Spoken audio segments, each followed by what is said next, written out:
إن الحمد لله نحمده ونستعينه ونستغفره ونعوذ بالله من شرور أنفسنا ومن سيئات أعمالنا من يهده الله فلا مضل له ومن يضلل فلا هادي له ونشهد أن لا إله إلا الله وحده لا شريك له ونشهد أن محمدا عبده ورسوله أما بعد فإن خير الحديث كتاب الله وخير الهدي هدي محمد صلى الله عليه وسلم وشر الأمور محدثاتها وكل محدثة بدعة وكل بدعة ضلالة وكل ضلالة في النار.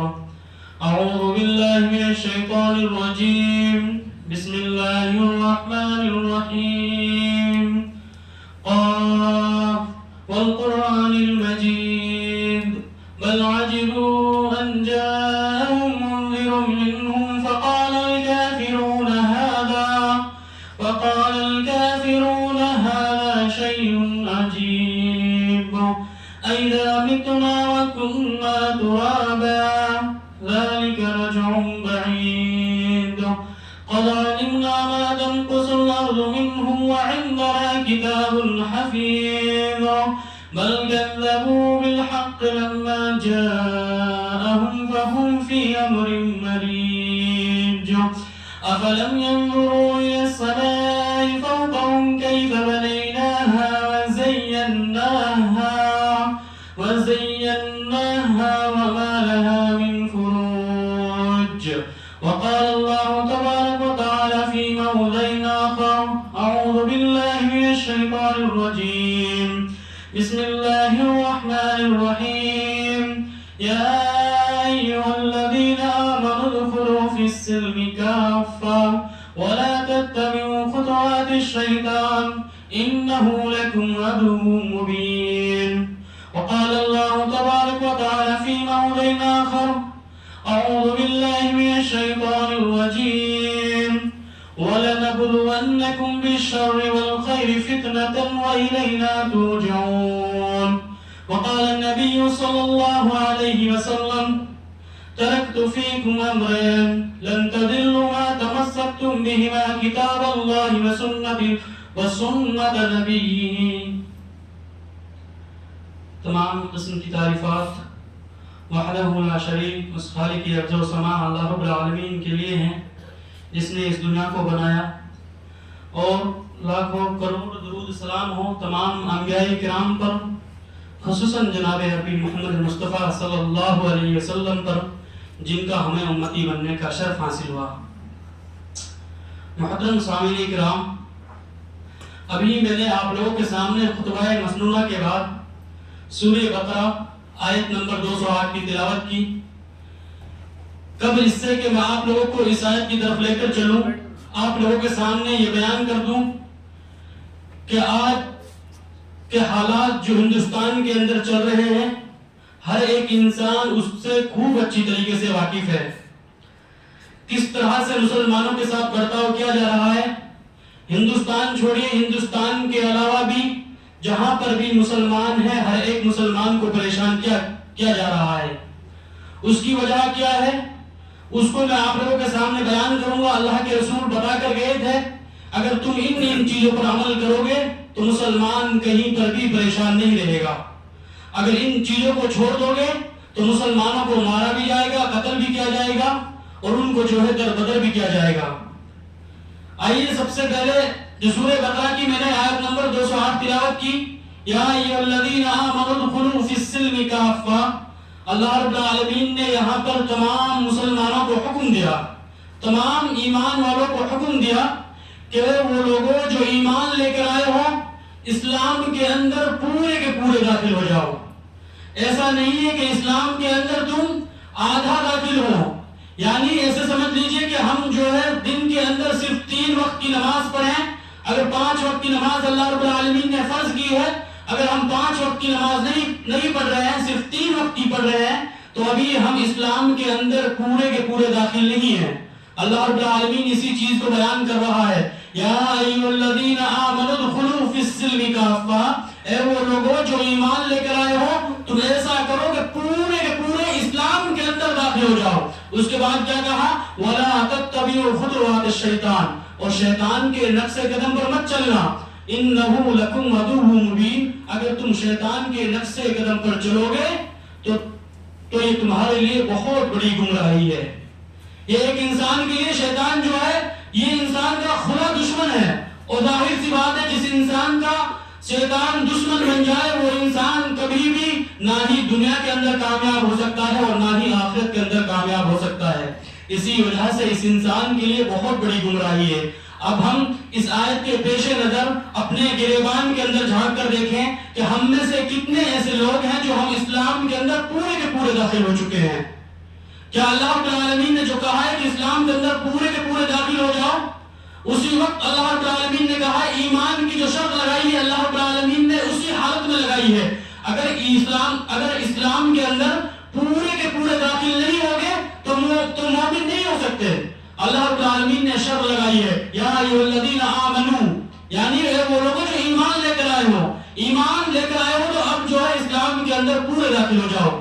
ہم لوگوں میں سے جتنے بھی اس مسجد کے اندر بیٹھے ہوئے ہیں یا پورے ہندوستان کا جائزہ لے لیں تو کوئی بھی شخص ایسا نہیں ہے کہ جو اسلام کے اندر مکمل طور پر داخل ہو چکا ہو. ہر ایک انسان سے کوتاہی ہو رہی ہے، ہر ایک انسان نادان بنتا جا رہا ہے، ہر ایک انسان اللہ رب العالمین کی نافرمانی کرتا جا رہا ہے، ہر ایک انسان رسول اکرم صلی اللہ علیہ وسلم کی حدیثوں پر عمل کرنا چھوڑ رہا ہے. اسی وجہ سے جو حالات آج ہم لوگ کے سروں پر منڈرا رہے ہیں یہی وجہ ہے کہ ہم لوگ اسلام کے اندر مکمل طور پر داخل نہیں ہو رہے ہیں.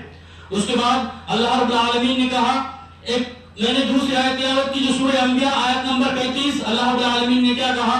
وَلَنَبْلُوَنَّكُمْ بِالشَّرِّ وَالْخَيْرِ فِتْنَةً. اللہ رب العالمین نے کہا ہے کہ نبی اب ان لوگوں سے کہہ دیجئے کہ جو جتنے بھی لوگ اس روئے زمین پر رہتے ہیں ہم ان کو ضرور بضرور آزمائیں گے، ان کو ہم جو ہے ان کا امتحان لیں گے. فتنہ بہت بڑے فتنے سے ہم ان لوگوں کی جو ہے آزمائش لیں گے. اس کے بعد کیا کہا؟ وَإِلَيْنَا تُرْجَعُونَ. ایسا نہیں ہے آزمائش لینے کے بعد ہم ان کو اس روئے زمین پر چھوڑ دیں گے، ایسا نہیں ہے. وَإِلَيْنَا تُرْجَعُونَ، پھر ہماری طرف لوٹ کر آئیں گے. اب اللہ رب العالمین نے کہا ہے کہ ہم انسان کو اچھائی سے بھی آزمائیں گے، برائی سے بھی آزمائیں گے. اللہ رب العالمین بسا اوقات انسان کو اتنی مصیبت دیتا ہے، انسان جو ہے اس مصیبت کی وجہ سے آزمائش میں آ جاتا ہے. کبھی کبھار ایسا ہوتا ہے کہ اللہ رب العالمین انسان کو بہت کچھ عطا کر دیتا ہے اور انسان اس کی وجہ سے بھی آزمائش میں آ جاتا ہے. اللہ رب العالمین کہہ رہا ہے کہ کبھی تو ہم اچھائی کے ساتھ آزمائیں گے، کبھی ہم برائی کے ساتھ آزمائیں گے. اور کیسے؟ اس آزمائش کے اندر اللہ رب العالمین نے دوسری جگہ پر کہا ہے اگر اس آزمائش کے اندر ایک انسان صبر کرتا ہے تو اللہ رب العالمین نے رسول اکرم صلی اللہ علیہ وسلم سے کہا اے محمد اگر انہی آزمائش کے اندر یہ لوگ صبر کرتے ہیں تو ان کو جنت کی بشارت دے دو. کیا کر دو؟ ان کو جنت کی بشارت دے دو. لیکن اس آیت کے اندر جو اللہ رب العالمین نے کہا ہے وَإِلَيْنَا تُرْجَعُونَ، اس کا کیا مطلب ہے کہ لوٹ کر تو ہمارے ہی پاس آئیں گے. انسان کو ان آزمائشوں کے اندر صبر سے کام لینا چاہیے، اللہ رب العالمین پر پختہ یقین رکھنا چاہیے، اللہ رب العالمین کی کتاب پر عمل کرنا چاہیے، رسول اکرم صلی اللہ علیہ وسلم کی حدیث پر عمل کرنا چاہیے. اب دیکھیے اللہ رب العالمین نے کہا ہے ہم آزمائیں گے، تو یہ آزمائش کتنے طریقے سے ہو سکتی ہے؟ سب سے پہلے انسان کبھی جو ہے مال کی وجہ سے آزمایا جاتا ہے. اللہ رب العالمین اس چیز کو بیان کر رہا ہے. اللہ رب العالمین نے کہا انما اموالکم واولادکم فتنہ، ہم تمہیں ضرور آزمائیں گے. ہم جو ہے یہ اولاد اور مال ہے یہ تمہارے لیے آزمائش ہے. اور سورہ منافقون کے اندر اللہ رب العالمین نے کہا یا ایھا الذین آمنوا لا تلھکم اموالکم ولا اولادکم عن ذکر اللہ. اے وہ لوگوں جو ایمان لے کر آئے ہو کہیں ایسا نہ ہو کہ تمہاری اولاد اور تمہارا مال اللہ رب العالمین سے غافل کر دے. اگر ایسا ہو گیا وَمَن يَفْعَلْ ذَلِكَ فَأُولَٰئِكَ هُمُ الْخَاسِرُونَ، اگر ایسا ہو گیا انہوں نے یعنی تمہارے مال نے تمہاری اولاد نے اللہ رب العالمین سے تمہیں غافل کر دیا وَمَن يَفْعَلْ ذَلِكَ فَأُولَٰئِكَ هُمُ الْخَاسِرُونَ، تو تم بہت بڑے خسارے اٹھانے والوں میں سے ہو جاؤ گے. اور ہوتا ہے انسان کو جو ہے اللہ رب العالمین کبھی اولاد کی وجہ سے آزماتا ہے. آپ لوگ جو ہے خوب دیکھتے ہوں گے کہ کبھی کبھار ایسا ہوتا ہے کہ ایک انسان کی اولاد نافرمان ہوتی ہے، ماں باپ کے حقوق کو ادا نہیں کرتی ہے، ماں باپ کی بات کو نہیں مانتی ہے، یہ اللہ رب العالمین کی طرف سے آزمائش ہوتی ہے۔ ایک انسان جو اپنے والدین کے حقوق کو ادا نہیں کر رہا ہے، اس کو تو گناہ اللہ رب العالمین کے پاس ملے گا، اس کو تو جو ہے اللہ رب العالمین نے جو سزا مقرر کر رکھی ہے وہ سزا تو اس کو ملے گی، لیکن جو والدین ہیں ان والدین کی اس طریقے میں اس وقت جو ہے آزمائش ہے، اور ایسے حالات میں ان کو کیا کرنا ہے؟ والدین کو ان کو جو ہے صبر سے کام لینا ہے، دنیا کے سامنے رونا پیٹنا نہیں کرنا ہے، لوگوں کے سامنے چلانا نہیں ہے کہ کہیں ایک جگہ پر آ گئے وہاں پر لوگ بیٹھے ہوئے ہیں اور لوگوں کے پاس آ کر بیٹھنے کے بعد کیا کہنے لگے کہ میری اولاد تو میرا کہا نہیں مانتی۔ لوگوں کے سامنے چیخ چیخ کر نہیں بتانا ہے، انسان کو صرف ایسے حالات میں صبر کرنا ہے۔ اگر وہ انسان صبر کر گیا تو وہ جو ہے اللہ رب العالمین کی طرف لوٹ کر جائے گا، اور جب اللہ رب العالمین کی طرف لوٹ کر جائے گا تو وہ انسان حقیقت میں جنت کے اندر داخل ہو جائے گا۔ اس کے بعد دیکھیے اللہ رب العالمین نے کہا، اور پھر اس کے بعد جو ہے ایک فتنہ، کیا فتنہ آتا ہے؟ اسی طرح سے انسان کی زندگی میں ایک میڈیا کا فتنہ آتا ہے۔ آپ لوگ بخوب اس چیز کا اندازہ کر سکتے ہیں کہ آج کے دور میں جس طرح سے میڈیا ترقی کر رہی ہے، مسلمانوں کو جو ہے پھنسانے کی جہاں تک حد الامکان ان سے کوشش کی جا رہی ہے، وہاں تک وہ لوگ کوشش کر رہے ہیں مسلمانوں کے ساتھ چاہے کیسا بھی ظلم ہو، اس کو حد الامکان چھپانے کی کوشش کرتے ہیں۔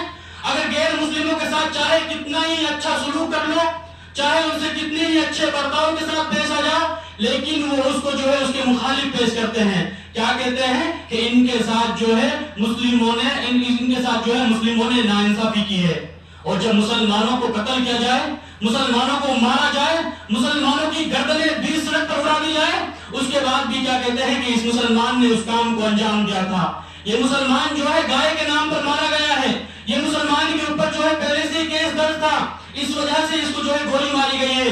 مسلمانوں کو اس طرح سے آزمایا جا رہا ہے، اور میڈیا اس چیز کو لوگوں کے سامنے خوب اچھی طرح مزین کر رہی ہے، لوگوں کے دل و دماغ میں اس چیز کو بٹھا رہی ہے کہ حقیقت میں مسلمان یہی کام کر رہے ہیں، جتنے بھی یہ کام ہو رہے ہیں ہندوستان کے اندر، ان تمام کاموں کو انجام اگر کوئی دے رہا ہے تو صرف اور صرف مسلمان دے رہا ہے۔ یہ انسان کی زندگی میں میڈیا کا فتنہ ہے، یہ کوئی معمولی فتنہ نہیں ہے، یہ انسان کو تباہ و برباد کر دیتا ہے۔ انسان کو اس میڈیا کے فتنے سے بھی بچنا چاہیے، اجتناب کرنا چاہیے، ایسے حالات میں بھی اللہ رب العالمین سے لو لگانی چاہیے، اللہ رب العالمین کے سامنے رونا چاہیے، اللہ رب العالمین کے سامنے رونا چاہیے، اللہ رب العالمین سے دعا کرنی چاہیے، اے اللہ ہم کو جن حالات سے ہم گزر رہے ہیں، اللہ رب العالمین ان تمام حالات سے ہماری حفاظت فرما۔ اسی طرح سے ایک اور فتنہ آتا ہے بد عملی کا فتنہ، یعنی اس کے بارے میں آپ لوگوں کے سامنے ایک صحیح حدیث، غالباً صحیح مسلم کی حدیث ہے، وہ بیان کروں گا۔ اس کے بارے میں رسول اکرم صلی اللہ علیہ وسلم نے کہا کہ ایک وقت ایسا آئے گا کہ علم کو اٹھا لیا جائے گا، علم کو جو ہے اٹھا لیا جائے گا۔ پھر اس کے بعد جو ہے صحیح بخاری کے الفاظ ہیں، امام بخاری کے الفاظ لے کر آئے ہیں، علم سے اٹھا لینے کا مطلب یہ ہے کہ علم تو ہوگا لوگوں کے پاس، لیکن وہ اس پر عمل نہیں کریں گے، جو امام بخاری نے اپنی کتاب کے اندر یہ حدیث ذکر کی ہے، اب اس حدیث کو اپنے سامنے رکھیں اور ہم اپنا جائزہ لیں۔ کیا ہم لوگوں کے پاس علم نہیں ہے؟ ہم لوگوں کے پاس ہر ایک چیز کا تو علم ہے، ہم لوگوں کو معلوم تو ہے کہ اگر ہم نماز نہیں پڑھیں گے تو کافر کے دائرے میں آ جائیں گے، اگر ہم زکوٰۃ نہیں دیں گے تو ہم جو ہے اسلام سے نکل جائیں گے، اگر ہمارے پاس استطاعت ہے، طاقت ہے، حج نہیں کریں گے تب بھی ہم جو ہے اسلام سے نکل جائیں گے۔ ہم لوگوں کے پاس اس چیز کا علم تو ہے، ہمارے پاس ہر ایک چیز کا علم ہے، لیکن ہم اس علم پر عمل نہیں کر رہے ہیں۔ اللہ کے رسول نے کہا ایک ایسا وقت بھی آ جائے گا لوگوں سے جو ہے علم اٹھا لیا جائے گا، اور علم اٹھانے کے بعد جو ہے اس کو عمل نہیں کریں گے، اور یہ حالات ہم لوگوں کے سامنے سے آج خوب اچھی طرح سے گزر رہے ہیں۔ ہم لوگوں کے سامنے جتنے بھی فتنے نبی اکرم صلی اللہ علیہ وسلم نے بیان کیے ہیں وہ تمام کے تمام فتنے ہم لوگوں کے سامنے موجود ہیں، تبھی تو ہم لوگ جو ہے مشکلات کا سامنا کر رہے ہیں۔ اسی طرح ایک اور فتنہ آتا ہے فرقہ واریت کا فتنہ، یعنی آج جو مسلمانوں کے اندر اللہ کے رسول نے کہا ہے کہ میری امت کے اندر 73 فرقے ہوں گے، ان میں سے جو ہے ایک فرقہ جنت میں جائے گا، باقی فرقے جہنم میں جائیں گے۔ اس کا جب ہم جائزہ لیتے ہیں، آپ دیکھ لیجئے مسلمان ایک، تمام لوگوں کا خانہ کعبہ ہے، تمام لوگوں کا نبی ہے، تمام لوگوں کا اللہ رب العالمین ہے، تمام لوگ نماز پڑھتے ہیں، لیکن ان لوگوں کے دلوں کے اندر مختلف چیزیں آ چکی ہیں۔ ان لوگوں نے اپنی طرف سے جو چیزیں بنا لی ہیں، اس کی وجہ سے آج باقی مسلمانوں کو مشکلات کا سامنا کرنا پڑ رہا ہے۔ اور جب مسلمان نے جو ہے اپنی طرف سے دین کے اندر نئی چیزیں ایجاد کر لی ہیں، تو پھر آج مسلمان جو ہے پریشانی کا سامنا کر رہا ہے۔ اور ایسا نہیں ہے جو 73 فرقے ہیں، ایسا نہیں ہے کہ ان کے پاس اپنے دلائل نہیں ہے۔ قرآن کریم کیا کہتا ہے؟ کل حزب بما لدیہم فرحون۔ تم کیا سمجھتے ہو کہ تمہارے پاس قرآن و حدیث ہے تم ہی جنت میں جاؤ گے؟ ایسا نہیں ہے۔ یہ جتنے بھی لوگ ہیں، کل حزب بما لدیہم فرحون، جتنے بھی گروہ ہیں جو ان کے پاس ہیں وہ اس سے خوش ہیں۔ وہ اس سے کیا ہے؟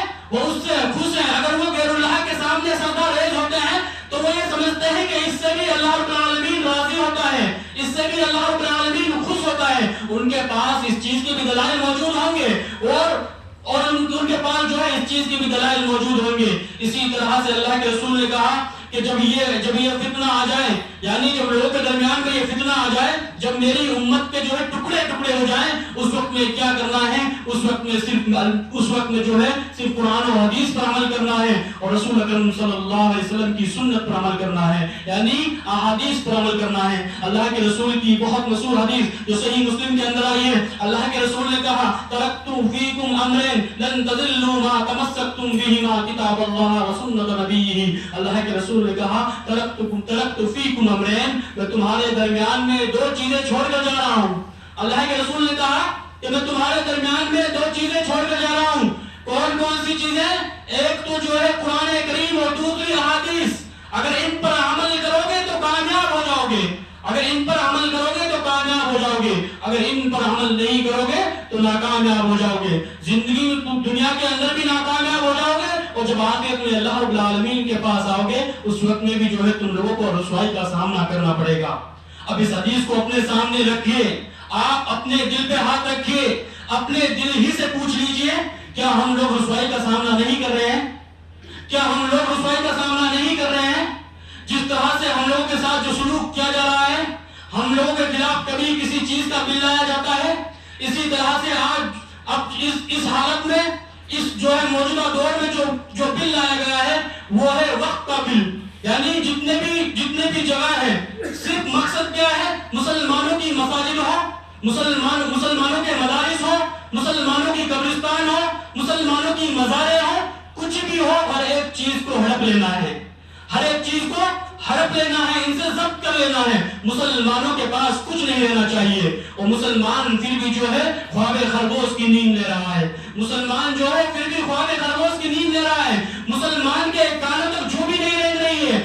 آپ نے خوب دیکھا ہوگا، اس سے پہلے سنبھل کی مسجد پر جو حملہ کیا گیا تھا، صرف اس وقت سنبھل ہی کے مسلمانوں نے ہی جو ہے آواز اٹھائی تھی۔ اس کے بعد جو ہے اس ہندوستان کے اندر کروڑوں کی تعداد میں مسلمان رہتے ہیں، کسی کی زبان سے ایک یہ چیز نہیں نکلی کہ مسلمانوں کے ساتھ ظلم ہو رہا ہے، مسلمانوں کے اوپر جو ہے ظلم ڈھایا جا رہا ہے۔ یہ اسی کا نتیجہ ہے کہ آج مسلمانوں کی مسجدوں کو جو ہے ضبط کیا جا رہا ہے۔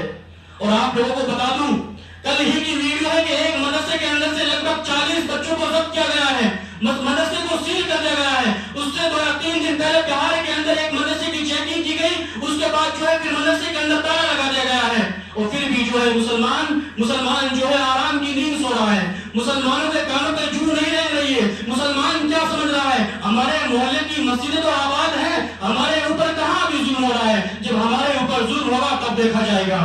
ایسی بات نہیں ہے، اگر کہیں پر بھی مسلمانوں کے اوپر ظلم ہو رہا ہے، اگر ہم ان کی کسی بھی طرح کی مدد نہیں کر سکتے ہیں تو ہمارے پاس ایک آخری ہتھیار ہے۔ کون سا ہتھیار ہے؟ کہ ہم اللہ رب العالمین سے دعا کریں، اللہ رب العالمین کے سامنے سجدہ کریں، اللہ رب العالمین کے سامنے تہجد کی نماز ادا کرتے وقت سجدے کی حالت میں جائیں، اللہ رب العالمین کے سامنے روئیں، اللہ رب العالمین کے سامنے گڑ گڑائیں اور کہیں کہ ہمارے رب آج ہمارے اوپر بہت ظلم ہو رہا ہے، اللہ ہم اس دنیا کے اندر ہر ایک چیز سے تب ستائے جا رہے ہیں، اللہ رب العالمین ہماری یہ بھی مدد فرما۔ اسی طرح سے اللہ کے رسول نے کہا کہ ایک بہت بڑا فتنہ آئے گا۔ میں آپ لوگوں سے اس مسجد کے اندر بیٹھے ہوئے غیور نوجوانوں سے مخاطب ہونا چاہتا ہوں۔ اللہ رب العالمین نے کہا، اللہ کے رسول نے کہا کہ نوجوانوں کو جو ہے دین سے رغبت رکھنی چاہیے، نوجوانوں کو جو ہے دین سے لگاؤ رکھنا چاہیے۔ آپ جو ہے اس کی مثال دیکھیں گے تو آپ حضرت ابراہیم علیہ السلام کی مثال دیکھ لیجئے۔ ابراہیم علیہ السلام قرآن کریم بیان کرتا ہے، قرآن کریم کے اندر جو الفاظ آتا ہے وہ آتا ہے فتن کا۔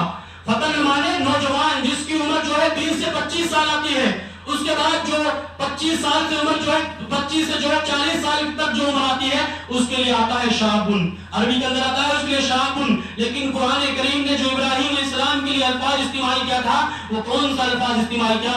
فتن کا معنی، فتن کا لفظ استعمال کیا، جس کے معنی ہوتا ہے کہ ابراہیم علیہ السلام کی عمر جو ہے 25 سال سے کم عمر تھی۔ حضرت ابراہیم علیہ السلام کے بارے میں آتا ہے کہ ابراہیم علیہ السلام ایک ایسے گھر میں پیدا ہوئے کہ ابراہیم علیہ السلام کے والد جو ہے بتوں کو بنایا کرتے تھے، مورتیوں کو بنایا کرتے تھے۔ ابراہیم علیہ السلام کے والد کا نام تھا آزر۔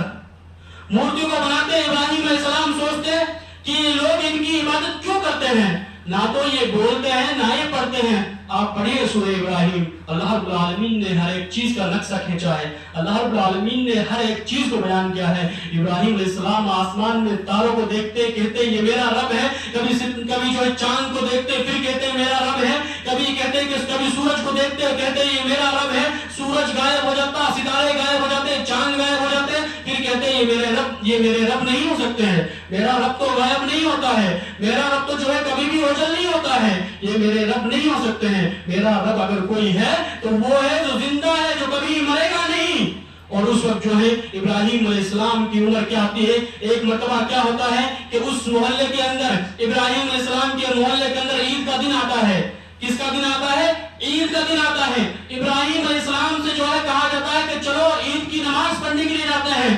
ابراہیم علیہ السلام نے کہا پڑھیے اس کے لیے قصص الانبیاء، نبی اکرم صلی اللہ علیہ وسلم کے قصے، اس کی پہلی جلد آتی ہے، وہ جلد جو ہے ہندی میں بھی موجود ہے، اردو میں بھی موجود ہے۔ اس کے جو سب سے پہلی چیز بیان کی جاتی ہے وہ ابراہیم علیہ السلام کے بارے میں بیان کی جاتی ہے۔ اس کے اندر آتا ہے ابراہیم علیہ السلام نے کیا کہا اپنے والد سے، انا سقیم، اے میرے ابو جان میں بیمار ہوں، میں عید کی نماز پڑھنے کے لیے نہیں جا سکتا۔ بہت سے لوگ آواز اٹھا دیتے ہیں جب انبیاء اکرام نے جھوٹ بولا ہے، جب ابراہیم بیمار ہی نہیں تھے تو اپنے والد سے کیوں کہا انا سقیم، میں بیمار ہوں؟ ایسا نہیں ہے، ابراہیم علیہ السلام کو بیماری تھی۔ معلوم ہے کون سی بیماری تھی ابراہیم علیہ السلام کو؟ ابراہیم علیہ السلام کو بتوں کو توڑنے کی بیماری تھی۔ ابراہیم علیہ السلام کے دل کے اندر جو بیماری تھی وہ یہ تھی کہ جیسے ہی یہ لوگ عید کی نماز پڑھنے کے لیے جائیں گے میں فوراً ان بتوں کو توڑ دوں گا۔ اس کے بعد تمام کے تمام محلہ نماز پڑھنے کے لیے جاتا ہے۔ ابراہیم علیہ السلام اس عبادت گھر میں آتے ہیں اور آنے کے بعد ابراہیم علیہ السلام جو ہے بتوں کو توڑتے ہیں، ایک ایک کر کر تمام بتوں کی گردنوں کو الگ کر دیتے ہیں۔ جو سب سے بڑا بت تھا اس کے اوپر جو ہے ابراہیم علیہ السلام نے کلہاڑی کو ٹانگ دیا، کلہاڑی کو لٹکا دیا اور کہا اور وہ وہاں سے چلے گئے۔ تمام کے تمام لوگ عید کی نماز پڑھ کر آئے اور کیا سوچ کر آئے کہ ہم جو ہے اب اپنے عبادت گھر میں جائیں گے، اب ہم جو ہے ان کے لیے سجدہ کریں گے، اب ہم جو ہے ان کی عبادت کریں گے۔ وہ تمام کے تمام لوگ جیسے ہی عبادت گھر کے اندر داخل ہوئے تو کیا دیکھتے ہیں کہ تمام کے تمام بت ٹوٹے ہوئے ہیں، تمام کی تمام مورتیں ٹوٹی ہوئی ہیں۔ انہوں نے کہا من فعل بآلہتنا، یہ ہمارے معبودوں کے ساتھ کس نے کر دیا ہے ایسا؟ تو کسی نے کہا کہ ایک نوجوان ہے جس کا نام ابراہیم ہے، وہ جو ہے ان کے بارے میں برا بھلا کہتا ہے۔ ابراہیم علیہ السلام کو بلایا جاتا ہے، ابراہیم علیہ السلام وہاں پر آتے ہیں، ابراہیم علیہ السلام سے کہا جاتا ہے کہ کیا تم نے ان بتوں کو توڑا ہے؟ ابراہیم علیہ السلام نے کہا اگر تم لوگوں کو، ابراہیم علیہ السلام نے کہا کہ تم لوگ ان کی عبادت تو کرتے ہو، ان بتوں کا جو ہے سب سے بڑا بت تو یہاں پر کھڑا ہوا ہے، سب سے بڑی مورتی تو یہاں پر ہے اور اس کے گردن کے اندر کلاڑی ٹکی ہوئی ہے، اس سے تو پوچھ لو کس نے توڑا ہے۔ اس کے بعد جب ان لوگوں کو معلوم چل گیا کہ یہ پتھر ہے، یہ بول نہیں سکتے ہیں، وہ ابراہیم علیہ السلام کے سامنے شرمندگی محسوس ہوئی اور ابراہیم علیہ السلام وہاں اور ابراہیم علیہ السلام کے خلاف جو ہے ان لوگوں نے چال چلنی شروع کر دی۔ اور کیا چال چلی؟ آپ پڑھیں سورہ ابراہیم، بہت بڑا واقعہ ہے۔ اس کے اندر آتا ہے کہ ابراہیم علیہ السلام کو آگ کے اندر ڈالا گیا۔ میرا یہ واقعہ بیان کرنے کا صرف جو مقصد تھا وہ یہ تھا کہ ابراہیم علیہ السلام ہم ہی لوگوں کی طرح نوجوان تھا، وہ ہم ہی لوگوں کی طرح نوجوان تھا۔ ابراہیم علیہ السلام تو غیر مسلموں کے اندر دعوت کا کام کر رہے ہیں، ہم لوگوں کی تو مجال نہیں ہے کہ ہم لوگ جو ہے مسلموں کے اندر دعوت کا کام کرتے ہیں۔ آپ لوگ بتائیے، آپ نماز پڑھنے کے لیے آتے ہیں، محلے کے اندر کتنے ایسے لوگ رہتے ہیں جو نماز نہیں پڑھتے ہیں؟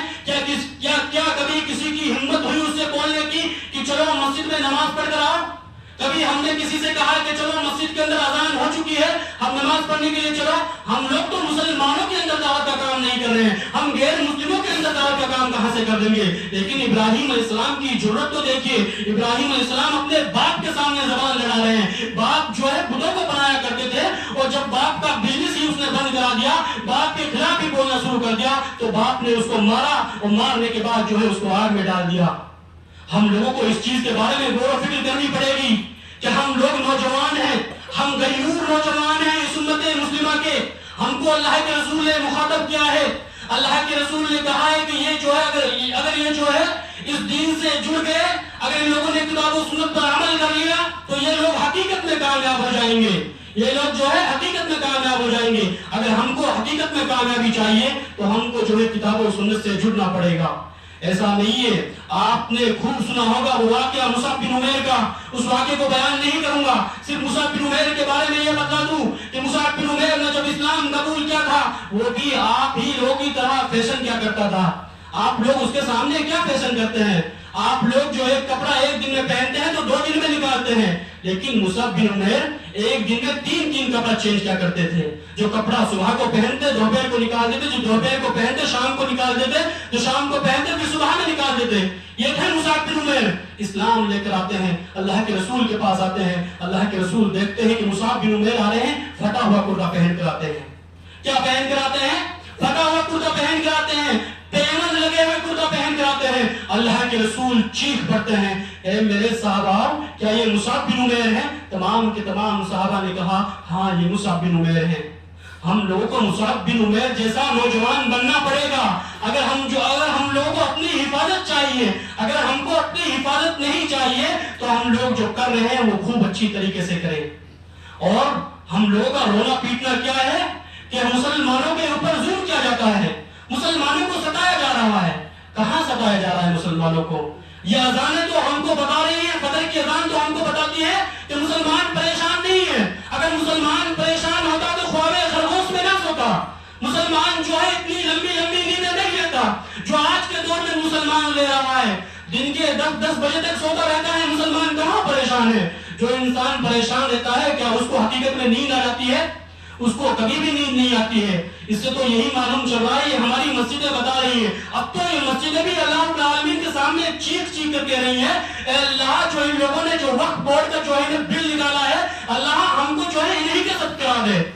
یہ مسلمان تو ہمارے اندر آ نہیں رہے ہیں، ہم تو بالکل خالی پڑے ہوئے ہیں، ہم تو بالکل خالی پڑی ہوئی ہے۔ یہ مسلمان کہاں بھٹک گئے ہیں؟ ان مسلمانوں نے اپنا کارخانہ کیا بنا لیا ہے؟ ان مسلمانوں نے اپنا کارخانہ اڈا بنا لیا ہے، ان مسلمانوں نے اپنا کارخانہ چائے کی ٹپوریاں بنا لی ہے۔ ان لوگوں نے مسجدوں کو جو ہے اپنا گھر نہیں سمجھا ہے۔ یہ مسجدیں، یہ مدارس، یہ قبرستان، یہ تمام کے تمام چیخ کر اللہ رب العالمین سے کہہ رہے ہیں، اے اللہ جب ان لوگوں نے یہ قانون لگا دیا ہے تو اللہ رب العالمین ایسا کر کہ اب انہی کے بس میں ہم کو کر دے، کیونکہ مسلمانوں نے تو ہم کو بھلا دیا ہے۔ مسلمانوں کو تو جو ہے اس کی پرواہ نہیں ہے۔ اگر مسلمانوں کو اس چیز کی پرواہ ہوتی تو وہ نماز پڑھنے کے لیے آتے، وہ نماز پڑھنے کے لیے آتے، ان مسجدوں کو آباد کرتے۔ لیکن آج کا مسلمان ان مسجدوں کو ویران کر رہا ہے۔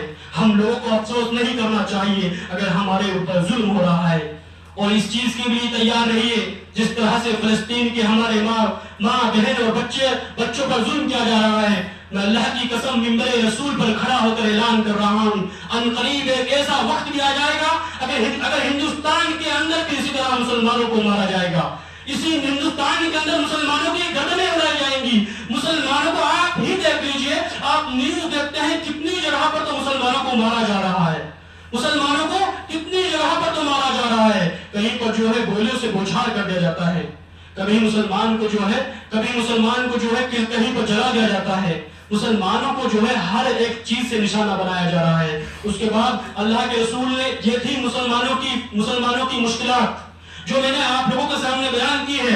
وقت کم ہونے کی وجہ سے صرف میں آپ لوگوں کے سامنے ایک چیز بیان کروں گا، اگر ہم لوگوں کو ان مشکلات سے نکلنا ہے، اگر ہم لوگوں کو ان مشکلات سے نکلنا ہے، نجات حاصل کرنی ہے، تو ہم لوگوں کو کیا کرنا ہے؟ سب سے پہلے ہم کو کتاب اللہ یعنی اللہ رب العالمین کی کتاب پر عمل کرنا پڑے گا، رسول اکرم صلی اللہ علیہ وسلم کی سنت پر عمل کرنا پڑے گا. اس کے بعد اپنا عقیدہ دیکھنا پڑے گا، جو یہ ہمارا عقیدہ ہے کیا یہ ہمارا وہی عقیدہ ہے جو ہم کو رسول اکرم صلی اللہ علیہ وسلم نے بتلایا ہے؟ کہیں ایسا تو نہیں ہے کہ ہمارے عقیدے کے اندر کوئی گڑبڑی ہو، اسی وجہ سے ہم لوگوں کو پریشان کیا جا رہا ہو. ہم لوگوں کو اپنے عقیدے کا جائزہ لینا پڑے گا اور خوب اچھی طریقے سے جائزہ لینا پڑے گا. اس کے بعد جو ہے سب سے آخری چیز ہے، اگر اس پر عمل کر لیا تو اللہ کی قسم مسلمانوں کو پریشان نہیں کیا جائے گا. اور وہ کون سا عمل ہے؟ انسان کو جو ہے دینی علم حاصل کرنا چاہیے. انسان کو جو ہے دینی علم حاصل کرنا چاہیے، لیکن مسلمان اس چیز سے بالکل غافل ہیں. مسلمانوں کو جو ہے اپنے بچوں کو ان مدارس میں بھیجیں، ان مدارس کو آباد کریں. اس کے بجائے مسلمان جو ہے اپنے بچوں کو ایسی یونیورسٹیوں میں بھیج رہے ہیں جہاں سے بچے پڑھ کر آتے ہیں، اور بچے پڑھنے کے بعد وہاں سے آتے ہیں تو وہی بچے سڑکوں پر کھڑے ہو کر پیشاب کرتے ہیں. ان جو ہے کالجوں سے بچے یہی سیکھ کر آتے ہیں. اس لیے انسان کو چاہیے کہ وہ اپنے بچوں کو جو ہے مدارس سے جوڑیں، مکاتب سے جوڑیں. اگر انہوں نے یہ بچے جو ہے اس امت مسلمہ کے مستقبل ہیں، یہ آنے والے جو عالم ہوں گے، اس امت کو جو ہے سنبھالیں گے. اسی لیے آپ لوگوں سے میں جو ہے گزارش کر رہا ہوں کہ آپ کے جتنے بھی بچے ہیں آپ ان کو مدارس اسلامیہ سے جوڑ دیجئے، آپ ان کو جو ہے مکاتب اسلامیہ سے جوڑ دیجئے. اگر آپ اپنی خیر خواہی چاہتے ہیں، اگر اپنی خیر خواہی نہیں چاہتے ہیں تو پھر جو آپ کا دل چاہے خوب اچھی طریقے سے وہ کام انجام دو. اخیر میں اللہ رب العالمین سے دعا ہے کہ اللہ رب العالمین جہاں پر بھی جتنے بھی مسلمان پریشان ہیں، اللہ رب العالمین تمام مسلمانوں کی یہ بھی مدد فرما.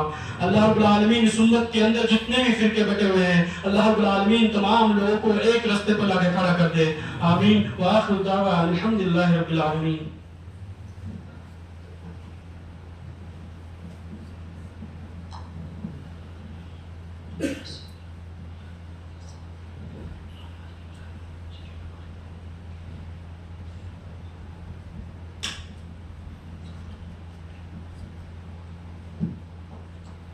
إن الحمد لله نحمده ونستعينه ونستغفره ونعوذ بالله من شرور أنفسنا ومن سيئات أعمالنا.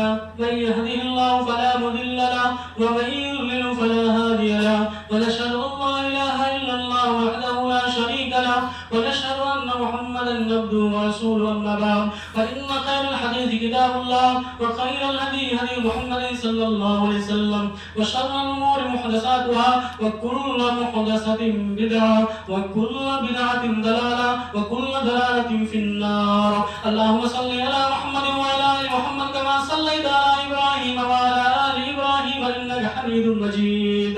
اللهم بارك على محمد وعلى آل محمد كما باركت على إبراهيم وعلى آل إبراهيم إنك حميد مجيد. إن الله يأمر بالعدل والإحسان وإيتاء ذي القربى وينهى عن الفحشاء والمنكر والبغي يعظكم لعلكم تذكرون. اذكروا الله يذكركم وادعوه يستجب لكم ولذكر الله أكبر والله يعلم ما تصنعون.